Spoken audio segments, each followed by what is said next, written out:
Welcome to the Unit 13 Developing and Organising Resources overview. Now, if you are studying the Level 5 Diploma in Education and Training, you may be struggling with this particular unit, so please go ahead and watch my advice for passing this unit.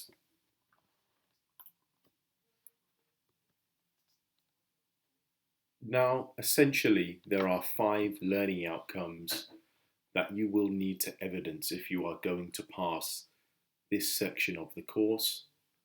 The great thing about this unit is that essentially you should have done all of the hard work in preparation of your resources on a day-to-day basis.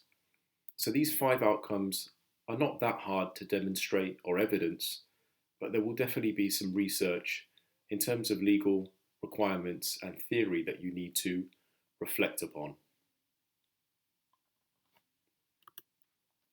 Now, at this stage, you're probably thinking, how am I going to pass this particular unit? Well, it's not as difficult as it may seem. Essentially, there are 3 key areas that you need to focus on, in my opinion, and we'll go through these now. The first one of these things is what I'd like to call authentic lesson resources. And essentially, authentic lessons or authentic resources are resources that you have built yourself. As teachers, we have a tendency to take resources from other places, from websites, from other teachers, from schools, from colleges, from textbooks. However, a lot of these resources do not suit or meet the cultural and contextual needs of our students. So a very key principle you need to remember is authentic lesson design or creation, which essentially looks at how can you tailor your resources to the context in which your students study. An example of this, a very simple example of this, would be in finance, using dollars when teaching students in America rather than pounds. Now, I know that sounds very simplistic, but that's the point I want you to take away from this. The more authentic your resources are, the more your students can relate to them in terms of where they're from and what they're used to. So authentic creation is about essentially creating resources that students can connect with straight away. If you do tend to use resources that are unauthentic, then a lot of the time these resources can isolate your students because there may be points that they don't really understand. So the key 2 points here you need to remember are your resources are authentic if they meet the culture and context of your students, and that they are holistic in nature in terms of including everything the student needs to know about that subject. The second point I think you need to reflect upon research and evidence within this unit is professional application. And what I mean by this is tailoring your resources to the professional context that they would have at work.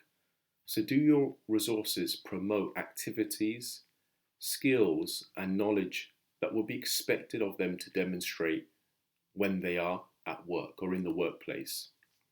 There's really no point creating resources that don't build the skills students will need when they leave school and enter in the workplace. So where you can, you need to ensure that your resources link learning to work and at the same time incorporate your work experience into those resources. So where you've come across an issue, a problem, or something that would really improve the skills students are hoping to gain, where you've experienced that in the workplace, incorporate that into your resources. Use things like case studies.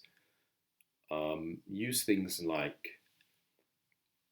role play and, customer interaction and all the skills that you think are necessary for the subject that you teach at work. If you can do that, that will engage your students a lot more than just simply presenting them with information. The third thing that's really important is that your resources are aligned to the course outcomes. The end goal of all our students essentially or primarily is to pass an exam most of the time or to pass an assessment. So it's very important that your resources meet those learning outcomes and ensure that those students, by using your resources and learning from your resources, they meet those course outcomes. So again, ensure your resources are on topic and ensure that your resources meet the course scope. Get someone to check that and get someone to review that. That's really, really good teaching practice. So there are other things to think about when creating resources, and here are a few of them on the screen. Suitability. Are your resources suitable to the level in which you're teaching? Are they visually engaging? Have you taken on board issues of legality such as copyright and intellectual property? Where are your resources stored? Will they be on a VLE or an LMS? Will they be available to students outside of the classroom? Do your resources provide stretch to students? Are they challenging? And management. How will you manage your resources? How will you share them, review them, redesign them? How will you do that? These are other things you want to think about when attempting this unit. But essentially, this unit is very enjoyable and very, very easy to do.